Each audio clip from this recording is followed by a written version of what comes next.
Halo guys, selamat datang di channel kami. Don't forget to subscribe ya guys. Klik tombol subscribe guys, karena subscribe itu gratis. 351. Memahami sunnah dan bid'ah. Rasulullah petik terbalik bersabda. Artinya, pada suatu hari kami salat berjamaah dengan Rasulullah petik terbalik. Kemudian beliau menghadap kepada kami, lalu beliau memberikan nasihat dengan suatu nasihat yang dapat meneteskan air mata dan menggetarkan hati. Ada sahabat yang berkata sekaligus bertanya kepada beliau, nasihat kali ini sepertinya sebagai nasihat pamitan. Apa yang hendak engkau pesankan kepada kami? Kemudian beliau bersabda, aku berpesan kepada kalian supaya bertakwa kepada Allah, mendengar dan patuh kepada pemimpin walaupun pemimpin itu orang yang berkulit hitam. Karena barang siapa yang hidup di antara kalian setelah aku wafat, niscaya kalian akan melihat perselisihan yang banyak. Pada saat itu, hendaklah kalian mengikuti sunnahku dan sunnah-sunnah khalifah yang telah mendapat petunjuk dan cerdik pandai. Pegang teguh semua itu dan gigitlah dengan gerahamu. Jauhilah perkara bid'ah, karena semua bid'ah itu sesat. Hari Imam Abu Daud, Tirmidzi, Ad-Darimi, Ibnu Majah dan lainnya, dari sahabat Al-Irbad bin Syariah. Lihat Irwa ul Galil, hadits nomor 2455. Perhatikan poin yang ada dalam hadits di atas. Pada saat itu hendaklah kalian mengikuti sunnahku dan sunnah sahabatku. Dalam hadits di atas, Nabi menganjurkan kita agar memegang dua sunnah, yaitu sunnah Rasulullah dan sunnah sahabat. Pertanyaannya adalah, kalau kita berpegang kepada hadits di atas saja, beliau hanya memerintahkan kita agar mengikuti dua sunnah saja, yaitu sunnah Nabi dan sunnah Sahabat. Kemudian Nabi melanjutkan, jauhilah perkara bidah, karena semua bidah itu sesat. Ini menunjukkan bahwa selain dua sunat itu adalah bid'ah. Sebab dalam hadits itu Nabi tidak memerintahkan kita untuk mengikuti Al-Quran. Nah, apakah mengikuti Quran itu bid'ah? Sebab dalam hadits ini Nabi tidak menganjurkan mengikuti Quran. Lalu bagaimana dengan An-Nisa 59? Jika kamu berlainan pendapat tentang sesuatu, maka kembalikanlah ia kepada Allah, Al-Quran, dan Rasul Sunnah. Kalau Wahabi mengatakan, Quran boleh diikuti, nyatanya dalam hadits tidak disebutkan. Nah, bagaimanakah cara Wahabi menyikapi ini? Apakah cukup hanya dengan memejamkan mata, lalu berkata sesuka hati? Bila Anda Wahabi, tolong lurus masalah ini. Mengapa Nabi menyuruh kita memegang sunnahnya di saat kita melihat perselisihan yang banyak? Apakah sekedar amalan yang kelihatan saja? Lalu bagaimana dengan masalah itikad yang tidak kelihatan? Bagaimana sikap kita? Ini menunjukkan agar kita tidak menggubris ajakan-ajakan yang mengarah kepada pendapat yang bukan sunnah, baik dalam menafikan maupun dalam mengisbatkan. Nah, teranglah bagi kita yang dimaksud dalam hadits ini bukan pendapat perorangan, tetapi adalah fatwa yang di luar sunnah. Wallahu a'lam. Kesimpulannya adalah, setelah beliau wafat, terjadilah perselisihan yang banyak. Tentulah tidak sedikit. Pada hari itu, ikutilah sunnahku, jangan ikuti pendapat lain. Dan ikuti sunnah sahabatku lagi cerdik pandai. Ada sunnah lain setelah Nabi wafat, yaitu sunnah sahabat. Pegang teguh-teguh, jadikan bahan dasar dalam agama. Kalau demikian, maka marilah kita berbicara sesuai fakta. Dalam hadits di atas ada dikatakan, kalian akan melihat perselisihan yang banyak. Pertanyaannya, andaikan ada dua orang yang salat, satu berkunut dan yang sebelahnya tidak berkunut, lalu setelah mereka selesai salat, mereka pulang ke rumahnya masing-masing, apakah dua orang yang salat itu dikatakan berselisih? Oh, itu tidak, itu hanya perbedaan amal saja. Atau ada dua orang mumin, satu mengatakan Allah itu bertangan, bermulut, bermata, berkaki dan berjari dan duduk di atas arsy. Sedangkan yang satunya lagi mengatakan, Maha Suci Allah dari jarak dan tempat. Apakah itu dikatakan berselisih? Tidak, itu hanya perbedaan itikad saja. Lalu yang manakah yang dikatakan berselisih itu? Dikatakan berselisih ialah apabila ada dua kelompok pengajian. Misalkan kelompok kaum tua dan kaum muda, tiap-tiap kelompok tentu ada ustadznya. 1. Ustaz dari kaum tua berkata, kunut subuh itu ada, bukan perbuatan bid'ah yang diada-adakan. 2. Sedangkan ustadz dari kaum muda mengatakan, kunut itu tidak ada. Yang satu berkata, boleh doa berjamaah, yang lain berkata, tidak. Sedangkan mereka masing-masing mendakwahi umat, maka terlihatkah perselisihan di antara mereka khilafiyahnya? Di saat itu kata Nabi, pegang teguh sunnahku dan sunnah sahabatku, pegang teguh semua itu. Dan gigitlah dengan gerahamu. Jauhilah perkara bid'ah karena semua bid'ah itu sesat. Penentuan sikap. Kalau kita menemui perbedaan ajaran yang seperti ini, maka manakah yang harus kita ikuti? Ustadz mana yang harus kita ikuti? Rasul petik terbalik menjawab, pada saat itu, hendaklah kalian mengikuti sunnahku dan sunnah-sunnah sahabatku, pegang teguh semua itu dan gigitlah dengan gerahamu. Jauhilah perkara bid'ah karena semua bid'ah itu sesat. Maksudnya, ikutilah pendapat yang ada dasarnya. Itulah sebabnya Imam Ahmad bin Hanbal mengatakan, artinya, hadits dhaif itu lebih aku sukai daripada pendapat orang. Abu Al-Mawahib, Abdi Al-Wahab Al-Syarani, Juz 1, hal 62. Nah, jika ada seseorang mengatakan kunut itu tidak boleh dilakukan, maka tanyakan padanya, adakah hadits sahih untuk itu? Kalau dijawab tidak, tanyakan lagi, adakah hadits hasan yang melarangnya? Kalau dia jawab tidak, tanyakan lagi, adakah hadits dhaif untuk yang menjadi dasar Anda? Kalau dia jawab tidak, katakan berarti Anda telah mengada. Ada. Kami berlepas diri dari mengada-ada yang katakan itu. Dalam memahami hadits di atas, ustadz manakah yang beralasan sunnah, yang mengatakan kunut itu ada, atau yang mengatakan kunut itu tidak ada? Kami yang mengatakan kunut subuh itu ada, lihat dalilnya dalam buku kami ini pada bab salat kunut. Sedangkan ustadz lain yang mengatakan kunut subuh tidak ada, tolong tunjukkan alasannya pada kami serinci yang kami buat. Jangan sebuah doktrin kosong. Dan dalam hal sunnah, bukan hanya sunnah Rasul yang disuruh kita ikuti, tetapi sunnah sahabat juga. Perhatikan pesan Nabi dalam hadits di atas, jangan baca sambil mengantuk, nanti tambah bodoh. Wallahu alam. Pertanyaan, apakah sunnah agama itu ada pewarisnya? Jawab, pewaris Al-Quran dan sunnah itu adalah ulama. Dalilnya surat Fatir, ayat 32.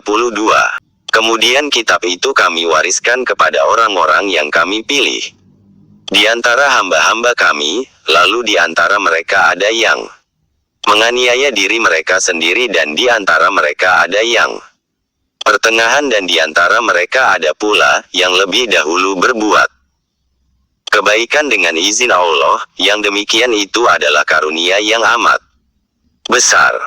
Perhatikan dalam ayat ini, tidak semua hamba dapat mewarisi kitab, tetapi hanya sebagian hamba saja. Dengan ayat ini, masihkah ada orang yang mengatakan, kita cukup hanya dengan memahami Quran di rumah masing-masing tanpa berguru? Mungkin ada orang berkata, ulama itu kan ada yang baik dan ada juga yang buruk sesuai dengan yang disebutkan dalam ayat di atas itu.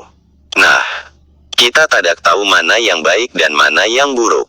Toh dalam terjemahan Al-Quran pada footnote-nya dikatakan, yang dimaksud dengan orang yang menganiaya dirinya sendiri ialah orang yang lebih banyak kesalahannya daripada kebaikannya, dan Pertengahan ialah orang-orang yang kebaikannya berbanding dengan kesalahannya, sedang yang dimaksud dengan orang-orang yang lebih dahulu dalam berbuat kebaikan ialah orang-orang yang kebaikannya amat banyak dan amat jarang berbuat kesalahan. Maka di sini kami jawab. 1. Perkataan Anda ini menunjukkan faktanya bahwa, kalau seseorang tidak berguru pasti keliru. Contohnya Anda ini. Anda berkata begitu lantaran Anda memahami Al-Quran tidak berguru. 2. Kesalahan yang dimaksud adalah dalam amal bukan dalam ilmu. Jadi belajarlah Anda kepadanya lalu amalkan ilmu yang Anda pelajari itu darinya, jangan ikuti kesalahan yang dibuatnya. 3. Kalau hanya gara-gara itu Anda tidak mau lagi belajar padanya, berarti Anda telah menolak ayat ini, disinilah besarnya salah Anda. 4. Dalam kitab tafsir Ibnu Katsir disebutkan maksud ayat ini adalah dalam kitab. Itulah keberadaan ulama dalam agama ini, maka tanyakanlah kepadanya dan belajarlah dengannya, karena merekalah yang ahli. Dalam agama, Allah berfirman dalam surat An-Nahl 43-44. Maka bertanyalah kepada orang yang mempunyai pengetahuan jika kamu tidak mengetahui, dan kami turunkan kepadamu Al-Quran, agar kamu menerangkan, mengajarkan pada umat manusia apa yang telah diturunkan kepada mereka dan supaya mereka memikirkan. Sesungguhnya yang takut kepada Allah di antara hamba-hambanya hanyalah ulama. Fatir 28. Dalam hadits yang lain dikatakan, ulama itu adalah warisnya para nabi. Hari Abu Dawud. Hal ini terlebih-lebih kepada Imam Asy-Syafi'i sebab Imam Asy-Syafi'i itu bukan hanya ulama, tetapi juga keturunan Rasulullah. Dan Rasulullah petik terbalik bersabda, ya Allah tunjukilah bangsa Quraisy maka sesungguhnya seorang alimnya akan memenuhi permukaan bumi ini ilmunya. Siapakah Imam Asy-Syafi'i? Imam Asy-Syafi'i adalah salah satu dari imam mujtahid yang 4, beliau wafat pada tahun 204 Hijriah. Beliau lahir pada tahun 150 H. Wafat 204 H. Nama lengkapnya adalah Abi Abdillah Muhammad bin Idris bin Abbas bin Utsman bin Syafi'i bin Saib bin Ubaid bin Abdil Yazid bin Hashim bin Al-Mutalib bin Abdil Manaf bin Qusay bin Kilab. Syafi'i adalah penisbatan kakek beliau, yang masih dalam keluarga Rasulullah. Sedangkan dari pihak ibunya, Fatimah binti Abdullah bin Hasan bin Husin bin Ali bin Abi Talib anak paman Nabi petik terbalik. Sedangkan istri, Ali Z adalah Fatimah, binti Rasulullah petik terbalik bin Abdullah, bin Abdul Muthalib bin Hashim bin Abdul Manaf bin Qusay bin Kilab. Garis dari ibunda Nabi petik terbalik. Aminah binti Wahab bin Abdul Manaf bin Zahra bin Kilab. Mereka semua bertemu di seorang kakek yang bernama Kilab. Istri Imam Syafi'i keturunan dari Bani Utsman bin Affan Z. Anak Imam Syafi'i ada 3 orang, 2 perempuan 1 laki-laki, yang laki-laki bernama Muhammad bin Syafi'i. Sesungguhnya seorang alim dari suku Quraisy, yang ilmunya akan memenuhi pelosok bumi ini. Al-Majmu, Syarah Muhazzab Jil 1 Hektolumen 11. Imam Ahmad ketika ditanya tentang hadits ini beliau menjawab, siapa lagi kalaulah bukan guru kita ini, Imam Syafi'i. Apakah dengan garis ini masih juga dikatakan bukan keturunan Rasul? Jawablah dengan iman yang jelas dari Bani Hashim dan Bani Muthalib. Itu adalah keluarga Nabi juga dan mereka semua haram menerima zakat. Wallahu alam. Catatan penting. Hadits yang mengatakan, ikhtilaf umatku itu adalah rahmat, itu adalah hadits maudhu, palsu. Hal ini diterangkan oleh Al-Hafiz Al-Muhadis Sayyid Ahmad bin As-Siddiq Al-Ghimari, pada bab Al-Mughayir Al-Ahadits Al-Maudhu'ah dalam kitab Al-Jami' As-Saghir, halaman 16-17. Ia mengatakan bahwa hadits itu maudhu, palsu. Jadi dengan demikian jangan nantinya ketika terpojok lalu mengatas namakan Hilafiyah itu rahmat DCB, untuk menyelamatkan diri. Wallahu alam. Dakwah yang mengada-ada itu bid'ah dan ditolak agama. Ketahuilah bahwa perkataan Rasulullah petik terbalik itu tidak ada yang doif. Sebab kalau ada ucapan Nabi ada yang doif, akan membingungkan para sahabat ke dalam sabda beliau, mana yang serius dan mana yang tidak. Adapun penilaian hadits doif itu adalah dari sisi pembawaannya saja. Hal itu didasari dari firman Allah dalam surat An-Najm ayat 3-4. Dan tiadalah yang diucapkan Rasul itu, menurut kemauan hawa nafsunya, ucapannya itu tiada lain hanyalah wahyu yang diwahyukan kepadanya. Dan dalam surat Al-Hasyr ayat 7, apa yang didatangkan Rasul kepadamu, maka terimalah, dan apa yang dilarangnya bagimu, maka tinggalkanlah. Dengan demikian, seseorang tidak boleh menuding, ini hadits doif, sedangkan dia tidak tahu apa penyebabnya, dan di mana masalahnya. Hadits sahih bukanlah hanya dalam riwayat Imam Bukhari dan Muslim saja, hingga jika tidak dalam periwayatan mereka langsung divonis doif. Lagi pula perintah berhenti mengerjakan sesuatu adalah apabila telah tegas larangannya. Dalam ayat tersebut tidak dikatakan, dan apa saja yang tidak pernah dikerjakan oleh Rasulullah maka berhentilah. Dengan demikian maka, tidaklah setiap yang tidak dicontohkan Nabi, yang Rasul tidak mengerjakannya tidaklah otomatis membawa dampak kepada terlarangnya sesuatu tersebut. Seseorang yang bukan ahlinya hendaklah ia memilih diam ketimbang mengomentari hadits, apalagi banyak berkata tetapi tidak tahu hakikat. Wallahu alam. Sangat terang kita lihat saat ini, amalan-amalan yang jelas-jelas dibolehkan oleh syara, tetapi dilarang oleh sebagian tokoh tertentu dengan alasan menambah-nambahi agama, padahal kalau kita lihat hadits Nabi, hal itu seharusnya tidak terjadi.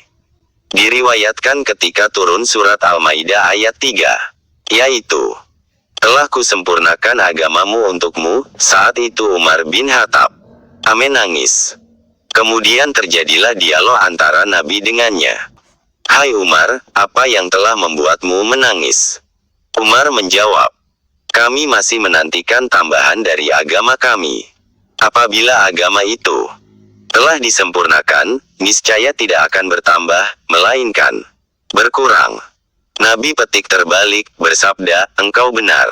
Hari Imam Baihaqi. Nah, kita lihat saat ini berapa banyaknya amalan yang lazim dilakukan oleh ulama dahulu yang saat ini dikatakan salah, bid'ah, syirik, hingga banyak yang berkurang. Rasul ketika salat subuh berkunut, Wahabi mengatakan salah. Akhirnya dihentikan orang, jadilah berkurang. Hal ini apalagi bagi orang yang baru mulai menghafal doa kunut tentu senang sekali, sebab tidak menyusahkannya lagi. Di medan salat tarawih 20 rakaat, Wahabi melarangnya, tinggal 8 rakaat, ya jadi kurang. Wirid Yasin dikatakan salah, tapi yang nonton TV di rumahnya boleh. Yang ngamalin Yasin jadi berkurang. Padahal mereka tidak punya dalil untuk melarangnya. Apakah perkataan itu sesuai dengan agama Allah? Allah berfirman, surat An-Nahl 116, dan janganlah kamu mengatakan terhadap apa yang disebut-sebut oleh lidahmu secara dusta, ini halal dan ini haram, untuk mengada-adakan kebohongan terhadap Allah. Ternyata mereka telah mendakwakan yang bohong yang tidak ada dari Nabi. Petik terbalik, mereka telah banyak berdusta, mengada-adakan kebohongan terhadap hukum Allah. Kunut yang jelas-jelas ada, mereka dustakan. Apakah bukan bohong namanya? Nabi melarang kita mendekati mereka, karena mereka telah mengada-ada dalam Islam ini. Inilah yang dikatakan Nabi itu, artinya, jauhilah perkara bid'ah karena semua bid'ah itu sesat. Siapa yang mengada-adakan dalam urusan kami ini yang tidak ada darinya, maka dia itu ditolak bitah. Hari Bukhari Muslim. Wallahu alam bitah. Siapakah yang berdusta, kami atau kalian? Ketahuilah dalam masalah agama kita dilarang menduga-duga, apalagi mengada-ada. Karena menduga itu disebut zan prasangka. Sesuatu hukum yang masih diprasangkakan bukanlah agama, sebab tidak ada nilai benarnya. Hal ini didasari firman Allah dalam surat An-Najm 28. Sesungguhnya persangkaan itu tiada berfaedah sedikit pun terhadap kebenaran. Kita ini diperintahkan untuk berdakwah, maka yang kita sampaikan itu haruslah kandungan Quran dan Sunnah. Dalam kandungan Quran dan Sunnah itu terdapat 5 hukum, yaitu wajib, dilakukan berpahala, jika ditinggalkan berdosa. Sunat, dilakukan berpahala, jika ditinggalkan tak mengapa. Mubah, dilakukan dan ditinggalkan sama saja. Makruh, ditinggalkan berpahala dan jika dilakukan tak mengapa. Haram, dilakukan berdosa dan jika ditinggalkan berpahala. Sesuatu yang tidak wajib belum tentu hukumnya haram. Sebab masih ada 4 hukum lagi di belakangnya. Maka seorang dai sangat tidak pantas jika menyebutkan tidak pada tempatnya. Contoh, ketika Ustadz ditanya, "Pak, apakah hukum melakukan kunut subuh?" Lalu dia jawab, "Oh, itu tidak wajib." Jawaban ini sangat tidak tepat. Mengapa? Karena masih ada 4 hukum lagi di belakangnya. Seharusnya jelaskan kalau tidak wajib, hukumnya apa? Sunatkah? Makruhkah? Mubahkah? Atau haram? Jangan seperti orang yang mengundang temannya untuk acara sunatan. Katanya, kawan, nanti datang ya di acara sunatan anakku." Ketika ditanya kapan, dijawabnya, yang jelas bukan hari Senin. Wah, ini jawaban orang gila. Seharusnya jelaskan harinya hari apa. Apakah Selasa, Rabu, Kamis atau hari apa?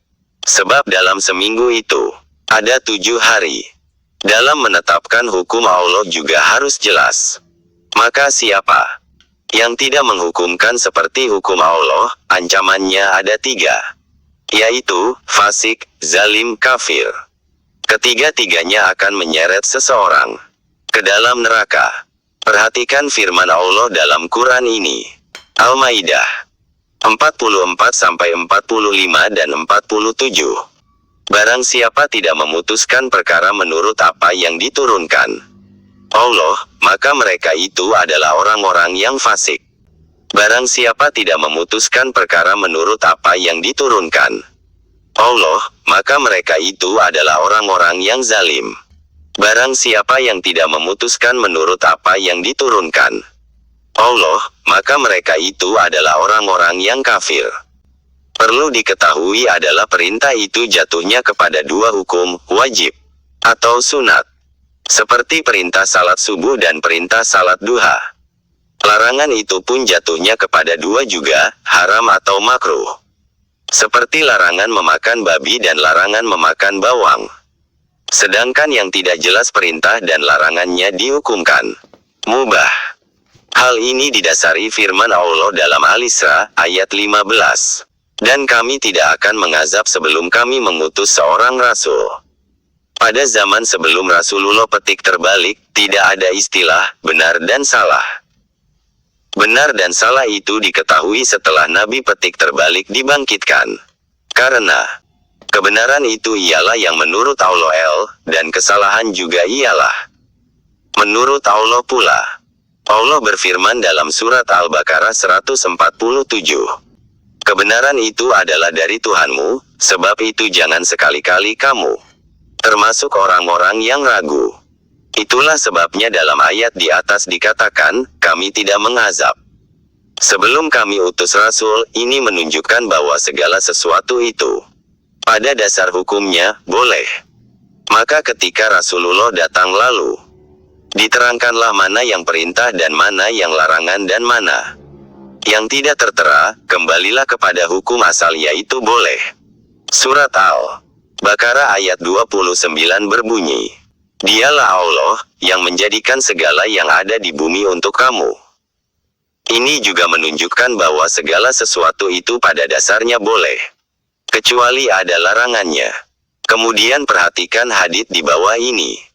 Artinya, dari Abu Salabah al-Hushani Jurtsum bin Nasir A berkata, Iya, berkata Rasulullah petik terbalik, sesungguhnya Allah telah memfardukan segala yang fardu, maka jangan kalian sia-siakan, dan membatasi segala batasan maka jangan kalian lewati, dan mengharamkan segala sesuatu, maka jangan kalian lakukan, dan yang ia diamkan segala sesuatu itu rahmat untuk kalian. Bukanlah Allah lupa, maka janganlah kalian bahas-bahas lagi. Perhatikan kata-kata dalam hadits di atas, dan yang didiamkannya. Segala sesuatu itu rahmat untuk kalian. Bukanlah Allah lupa, maka janganlah kalian bahas-bahas lagi. Imam An-Nawawi menempatkan hadits ini pada nomor 30 sebagai hadits hasan dalam kitabnya 40 hadits Matan Arba'in. Wallahu a'lam. Perlu diketahui adalah, keterangan yang seperti ini ditemukan dalam beberapa riwayat, selain hadits di atas ada juga dalam riwayat dari Ibnu Abbas dan Salman Al-Farisi Erda, yang tujuannya sama. Perhatikan. Artinya, telah berkatalah Ibnu Abbas sesuatu yang didiamkan daripadanya adalah dimaafkan kitab Al-Muhazzab Juz 1 Hektolumen 249. Artinya, diriwayatkan dari Salman Al-Farisi bahwa Rasulullah petik terbalik ketika ditanya tentang hukum minyak samin, keju, dan pakaian bulu. Beliau menjawab, barang yang halal ialah yang telah dihalalkan oleh Allah di dalam kitabnya Al-Quran, dan yang haram ialah yang telah diharamkan oleh Allah di dalam kitabnya Al-Quran, dan yang diamkannya adalah hal-hal yang dimaafkan bagimu. Hari Ibnu Majah dan At-Tirmidzi. Kitab Nailul Autar Juz 8 Hektolumen 110. Maka dengan keterangan ini kami simpulkan, setiap yang tidak ada perintah dan larangannya dihukumkan mubah boleh, kecuali hal-hal yang berkaitan dengan yang terlarang. Pemahaman dalam menetapkan satu hukum, misalnya wirid Yasin. Jika ada seseorang berkata, tidak boleh, maka tanyakanlah padanya, apakah jika dilakukan berdosa? Kalau jawabnya tidak, mengapa dilarang? Kalau jawabannya berdosa berarti haram, karena definisi haram ialah jika dilakukan berdosa dan bila ditinggalkan berpahala. Kalau berdosa, mana dalilnya? Kalau ia tidak dapat membuktikannya, berarti ia telah berkata dusta alias mengada-ada bitah. Sebab ia telah menghukumkan sesuatu yang tidak sesuai dengan hukum Allah petik terbalik. Apakah ancaman Allah untuknya? Seperti yang dikatakan Allah dalam ayat di atas boleh jadi ia, zalim, fasik, ataupun kafir. Nah, uzubillahi min zalik. Dalam Al-Quran, surat An-Nahl ayat 116 kita diingatkan. Dan janganlah kamu mengatakan terhadap apa yang disebut-sebut oleh lidahmu secara dusta, ini halal dan ini haram, untuk mengada-adakan kebohongan terhadap Allah. Sesungguhnya orang-orang yang mengada-adakan kebohongan terhadap Allah tiadalah beruntung. Perhatikan dalam ayat ini, jangan kamu mengatakan secara dusta ini halal ini haram. Kalau ia mengatakan dosa, berarti haram, dan kalau haram, mana dalilnya? Kalau tak ada dalilnya berarti sebuah pendustaan. Dan ia telah memasukkan hukum pribadinya ke dalam hukum Allah. Umar bin Khattab mengatakan, siapa saja diberi fatwa tanpa ilmu, maka dosanya dibebankan kepada orang yang memberikan fatwa kepadanya. Pertanyaan: kalau terjadi hal yang demikian, bagaimanakah sikap kita? Jawab: dalam agama kita dilarang mengikuti suatu hujah yang tidak berdasar.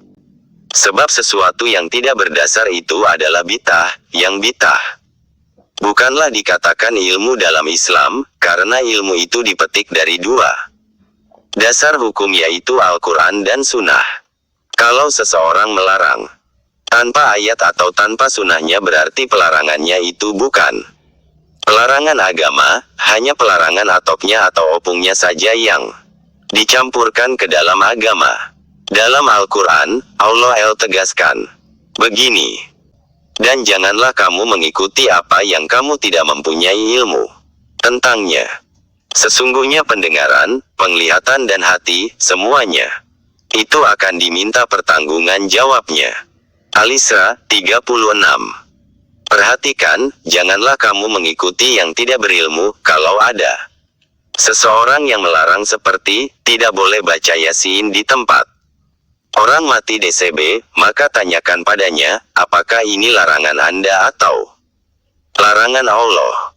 Kalau larangan Allah mana ayatnya dan kalau larangan Nabi mana hadisnya? Jika dia tidak dapat mengemukakan dalilnya, berarti dia telah mencampur adukan antara pikirannya yang bukan mujtahid itu ke dalam hukum Allah Ta'ala, maka perkataannya yang melarang itu bukanlah suatu ilmu, bukan hukum Allah tetapi hukum otaknya sendiri, dan kita dilarang untuk mengikutinya sebagaimana firman Allah di atas. Wallahu alam. Perhatikan lagi Rasulullah petik terbalik pernah berkata, dan apa yang kularang bagimu maka tinggalkanlah. Hari Bukhari. Jadi mengapa sibuk melarang yang tidak dilarang agama? Wallahu alam. Terima kasih ya guys sudah mengunjungi channel kami dan menonton sampai akhir video, and don't forget to subscribe ya guys. Semoga video ini bermanfaat. Jangan lupa ya guys, please jangan lupa klik tombol subscribe guys, karena subscribe itu gratis, dan semoga yang sudah subscribe selalu mendapatkan rezeki yang berlimpah.